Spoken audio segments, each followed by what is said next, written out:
Drama serial माँ की अगली किस्त में हम देखेंगे कि सिद्रा यानी कबीर हुसैन की बेटी अपने दोस्त के साथ रेस्टोरेंट में बैठी होती है। ये वही लड़का होता है जिसे वो पसंद करती है। जब राहा उन दोनों को एक साथ देख लेती है, वो गुस्से से उन दोनों के पास आती है। सिद्रा के साथ जो लड़का होता है वो राहा से काफी बदतमीजी से कहता है कि तो तुम हो जिसने सिद्रा की जिंदगी अजाब की हुई है, जिस पर राहा भी उस लड़के को उसी के लहजे में जवाब देते हुए कहती है कि तो तुम हो जिसने मेरी बहन की जिंदगी खराब की हुई है।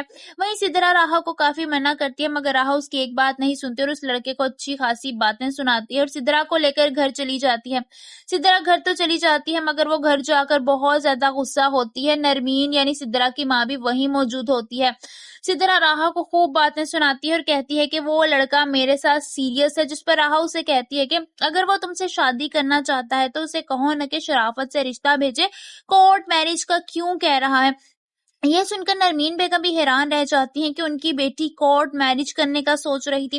दूसरी तरफ हम देखेंगे कि जरीउन का रवैया बतूल के साथ बहुत ज्यादा बिगड़ गया होता है। बतूल अपनी माँ यानी आसिया बेगम से कहती है कि जरीउन ने मुझ पर हाथ उठाया था। इतनी देर में जरीउन वहां से आ जाता है और एकदम से बतूल को चुप करवाने लगता है। आसिया बेगम उसे मना करती है और कहती है कि जरीउन उसको पूरी बात करने दो।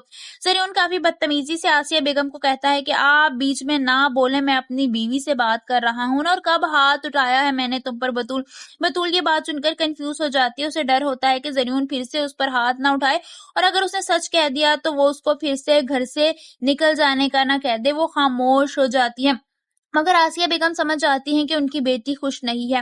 वहीं जरीउन बतूल को लेकर जा रहा होता है। जब आसिया बेगम उससे कहती हैं कि तुम मेरी बेटी को कहाँ लेकर जा रहे हो, इस बार भी जरीउन उनसे काफी ज्यादा बहस करने लगता है और कहता है कि मेरी बीवी है, मेरी मर्जी है, मैं जहाँ लेकर जाऊँ, आप कौन होती हैं पूछने वाली।